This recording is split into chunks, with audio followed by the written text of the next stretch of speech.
என் அன்பு சகோதர சகோதரிகளே, ஆண்டவராகிய இயேசு கிறிஸ்துவின் நாமத்தில் என் அன்பின் வாழ்த்துக்கள். இன்றைய முத்து எனும் இந்த சிறிய தியானத்தின் மூலமாக உங்களை சந்திப்பதிலே மகிழ்ச்சி அடைகிறேன். கர்த்தர் உங்களை ஆசீர்வதிப்பாராக. மன்னிப்போம். எல்லாவற்றையும் மன்னிக்க முடியாது அப்படின்ற ஒன்னே இல்லை. எனவே எல்லாவற்றையும் மன்னிக்கலாம், யாரை வேணாலும் மன்னிக்கலாம். கர்த்தர் கிருபை தருவாராக. மார்க்கு சுவிசேஷம் 11ஆம் அதிகாரம் 25ஆம் வசனத்தை நான் வாசிக்கிறேன். மார்க்கு 11:25. நீங்கள் நின்று ஜெபம் பண்ணும்போது ஒருவன் பேரில் உங்களுக்கு யாதொரு குறை உண்டாயிருக்குமானால் பரலோகத்தில் இருக்கிற உங்கள் பிதா உங்கள் தப்பிதங்களை உங்களுக்கு மன்னிக்கும்படி அந்த குறையை அவனுக்கு மன்னியுங்கள். அந்த குறையை அவனுக்கு மன்னியுங்கள். குறை இல்லாத மனுஷன் யாருமே கிடையாது. எல்லார் வாழ்க்கையிலையும் குறை இருக்கு. குறை எல்லார்கிட்டையும் இருக்கு. குறை எல்லார் வாழ்க்கையிலும் உண்டு. ஏதோ ஒரு விதத்தில் குறை இருக்கு. யாரையுமே நீங்கள் பர்ஃபெக்டாக எதிர்பார்க்காதீங்க. இவங்க பர்ஃபெக்டாக இருப்பாங்க அப்படின்னு எதிர்பார்க்காதீங்க. இதை விட அதில் காணப்படுகிற இம்பர்ஃபெக்ட் உங்களை காயப்படுத்தும். அதனால் நம்ம மற்றவங்க ரொம்ப பர்ஃபெக்டாக இருப்பாங்கன்னு நினச்சிங்கன்னா கண்ணாடி முன்னால் இருந்து பைபிள் வேதவசனமாகிய கண்ணாடி முன்னால் நின்று நம்ம எவ்வளோ குறை உள்ளவர்கள் அப்படின்றத தெரிந்து அறிந்து கொள்வோம். ஏன்னா நம்ம எல்லாரும் குறை உள்ளவர்கள். நாம் குறை உள்ளவர்கள் என்று வேதம் நமக்கு கற்றுக் கொடுக்கிறது. உன்னிடத்திலே ஒரு குறை உண்டுன்னு ஆண்டவர் சொன்னார் தானே. நம்மகிட்ட ஒரு குறை இருக்குது. ஏதோ ஒரு விதத்தில் குறை இருக்குது. ஒன்று நம்முடைய பர்சனல் லைஃப்பில் எங்கேயோ ஒரு இடத்துல ஒரு குறையோடு வாழலாம். சுபாவத்தில் குறை இருக்கலாம், குணத்தில் குறை இருக்கலாம். நமக்கு அந்த குறை தெரியுமானா நம்ம ரொம்ப பர்ஃபெக்டாக நம்ம நினச்சிக்கிட்டு இருக்கலாம். நமக்கு பக்கத்தில் இருக்கிறவங்களுக்கு நம்ம குறை என்னன்னு தெரியும். அப்படின்னா நம்ம சகோதரன் பேரிலே நமக்கு ஒரு குறை உண்டானால், ஒருவன் பேரில் உங்களுக்கு யாதொரு குறை உண்டாயிருக்குமானால், யாதொரு குறை உண்டாயிருக்குமானால், பிரதர் அவன் சரியில்லை, அவன் குறை அப்படின்னு நம்ம சொன்னதுக்கப்புறம் நம்மளால் ஜெபிக்கவே முடியாது தெரியுமா. நம்ம போய் ஜெபம் பண்ணும்போது அவன் குறை நம்ம முன்னால் வந்து நிற்கும். எப்படி ஜெபம் பண்ண முடியும்? ஆண்டவர் சொல்றாரு, இந்த குறைகள் எல்லாம் ஜெபிக்கிற நேரம் தான் நமக்கு முன்னால் வந்து நிற்கும். குறை நமக்கு விரோதமாய் செய்த குற்றங்களும் ஜெபிக்கிற நேரம் நிற்கும். அது எப்படி தெரியுமா பண்ணும்? அவனுக்கு விரோதமாக ஜெபிக்க வச்சிரும். அதனால தான் நமக்கு விரோதமாக செஞ்ச குற்றங்களை முதல்ல மன்னிச்சுட்டு அதுக்கப்புறம் ஜெபிக்க உட்காருங்க.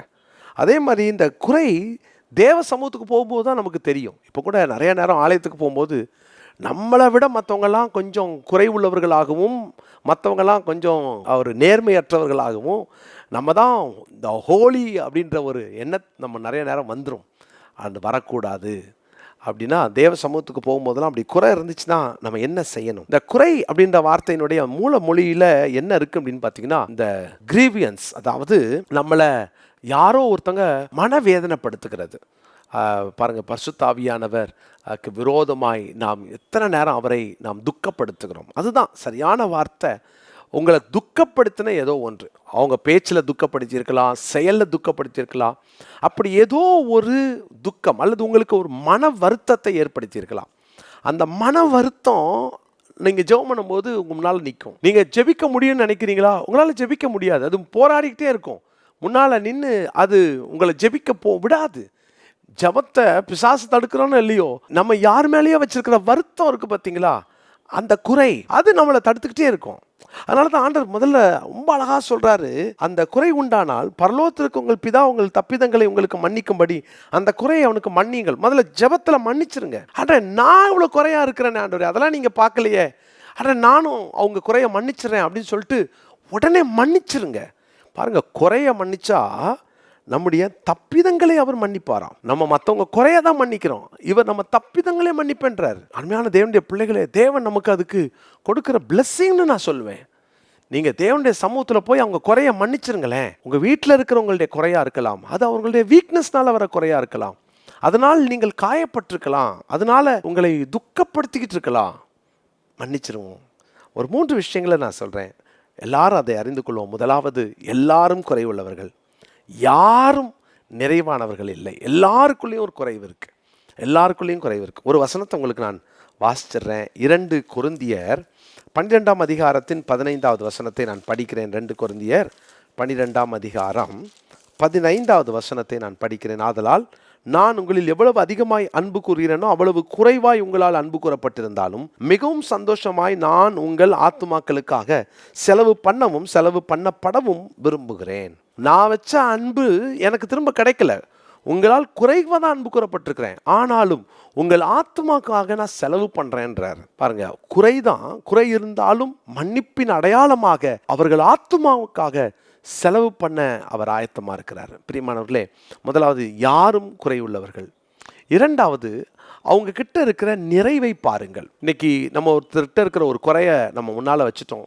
10 விஷயங்களிலே 2 குறைகள் இருக்கலாம், 8 நிறைவு இருக்கலாம். நம்ம கண்களில் உறுத்துறது அந்த 2 குறை தான் உறுத்துமே தவிர 8 நிறைவு நம்ம கண்ணுக்கு தெரியவே தெரியாது. நிறைவை பாருங்கள். அதனால தான் அப்போஸ்தலனாகிய பவுல் சொல்றார் 1 கொரிந்தியர் 13:10 நிறைவானது வரும்போது குறைவானது ஒளிந்து போகும் என்று சொல்லுகிறார். நிறைவானது வரும்போது, அப்போ நிறைவு வர வர வர குறைவெல்லாம் ஒளிந்து போகும். அப்போது அந்த குறைவு நமக்கு ஒரு பெருசாக தெரியாது. நீங்கள் எப்போல்லாம் நீங்கள் ஜெபிக்கும் போது ஒருத்தருடைய குறை உங்கள் முன்னால் வருதோ மன்னிச்சிருங்க. 2வது அவங்க நிறைவுக்காக நன்றி சொல்லுங்கள். அவங்கக்கிட்ட இந்த பண்பு இருக்கும்ல இல்லையா, இந்த விஷயத்தில் அவங்க நல்லா தானே செய்கிறாங்க, இந்த விஷயத்தில் அவங்களுக்கு ஒரு நிறைவை நம்ம பார்க்க முடியுதே அப்படின்னு அந்த நிறைவை நீங்கள் பார்த்து நன்றி சொல்லுங்கள். எல்லாரும் குறை உள்ளவர்கள் என்பதை மறந்துடக்கூடாது. 2வது அவர்கள் நிறைவை மறந்துடக்கூடாது. 3வதாக நம் ஜெபம் கேட்கப்பட மன்னிச்சு தான் ஆகணும். நம்முடைய ஜெபம் இல்லைன்னா கேட்கப்படாது. நம்முடைய ஜெபங்களை கர்த்தர் கேட்க வேண்டும் என்றால் நாம் கண்டிப்பாக நாம் மன்னிப்பு கொடுத்துதான் ஆக வேண்டும். தேவ சமூகத்துக்கு போய் நம்ம ஜெபிக்கும் போதெல்லாம் நம் ஜெபங்கள் கேட்கப்படுவதற்கு மற்றவர்களுடைய அந்த குறைகளை நாம் மன்னிப்பு கேட்போம். ஒரு வசனத்தை உங்களுக்கு நான் வாசித்துறேன். மத்தேயு சுவிசேஷம் 5ஆம் அதிகாரத்தின் 23-24. ஆகையால் நீ பலிபீடத்தினிடத்தில் உன் காணிக்கையை செலுத்த வந்து உன் பேரில் உன் சகோதரனுக்கு குறை உண்டென்று அங்கே நினைவு கூறுவாயாகில் அங்கேதான் பலிபீடத்தின் முன் உன் காணிக்கையை வைத்துவிட்டு போய் முன்பு உன் சகோதரனுடைய ஒப்புரவாகி பின்பு வந்து உன் காணிக்கையை செலுத்து. முன்பு ஒப்புரவு, 2வது நீ பலி செலுத்து, காணிக்கையை செலுத்து.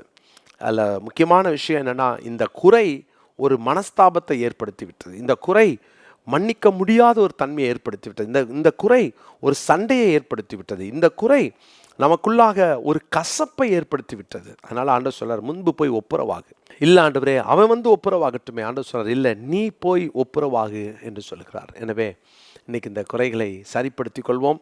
மத்தேயு 5ஆம் அதிகாரத்தின் 23-24 வசனங்களை மனப்பாட பகுதியாக தெரிந்து கொள்வோம். மத்தேயு 5:23-24 இந்த வார்த்தைக்கு கீழ்ப்படிவோம், ஒப்பு கொடுப்போம். தேவன் நம்மை ஆசீர்வதிப்பார். ஜெபம் பண்ணலாமா? நல்ல தகப்பனே, எங்களை சுற்றி நிறைய பேர் ஒருவேளை குறைகளோடு கூட வாழ்கிறாங்க. அந்த குறை எங்களுக்கு பெருசாக தெரியுது, ஆனால் அவங்களுடைய நிறைவை நாங்கள் நிறைய நேரம் பார்க்க தவறிட்டோம். எங்களை மன்னியும் ஆண்டவரே. நாங்கள் எல்லாரும் குறை உள்ளவர்கள் தான் என்பதை அறிந்து ஆண்டவரே, யாருடைய குறைவையும் தாண்டி நிறைவை பார்க்க எங்களுக்கு கிருபை தாரும். நாங்கள் எங்கள் ஜபங்கள் உங்கள் சமூகத்தில் வந்து எட்டணும்னா மற்றவங்களுடைய குறைகளை மன்னிச்சு தான் ஆகணும் அப்படின்றத நீங்கள் எங்களுக்கு கற்றுத்தரீங்களே, உமக்கு ஸ்தோத்திரம். எங்கள் காணிக்கை அங்கீகரிக்கப்பட, எங்கள் ஜபங்கள் அங்கீகரிக்கப்பட நாங்கள் மன்னிக்கணும் அப்படின்னு எங்களுக்கு கற்றுத்தந்தீங்களே, உமக்கு ஸ்தோத்திரம். தொடர்ந்து இந்த செய்திக்காக நன்றி. உடைய பிள்ளைகள் ஆண்டவருடைய வார்த்தையிலே நடக்க உதவி செய்யும். எங்களை அர்ப்பணிக்கிறோம், உடைய நாமத்தை மகிமைப்படுத்துகிறோம். இயேசுவின் நாமத்தில் ஜெபிக்கிறோம் நல்ல பிதாவே, ஆமேன். பிரியமானவர்களே, உங்களை அன்போடு நான் வாழ்த்துகிறேன். நம்ம அக்டோபர் மாதம் 5ஆம் தேதியிலிருந்து நம்ம இந்த 52 days ஃபாஸ்டிங் பிரேயரை நம்ம ஆரம்பிச்சிருக்கிறோம். ஒருவேளை இதுல இதுவரைக்கும் கலந்து கொள்ளாதவங்க இன்னைக்கு கூட கலந்து கொள்ளலாம். நம்ம இந்த புதிய தரிசனமாகிய இந்த ஹோம் ஃபார் ஏஜ்க்காக ஜெபம் பண்ண போறோம். அந்த பில்டிங்குடைய தேவைகளுக்காக ஜெபம் பண்ண போறோம். நிறைய உள்ள இன்ஃப்ராஸ்ட்ரக்சர்ஸ் வேலை இருக்கு, நிறைய தேவைகள் உண்டு. கிட்டத்தட்ட 25 லட்சம் ரூபாய்க்கு மேல அதுக்கு தேவை உண்டு. அட்வான்ஸ் கொடுக்கணும். இவ்வளோ பெரிய தேவைகள் மத்தியில் நம்ம ஜபத்தில் தான் இது வரைக்கும் எல்லாவற்றையும் சாதித்திருக்கிறோம். எனவே ஜெபம் பண்ணுவோம்.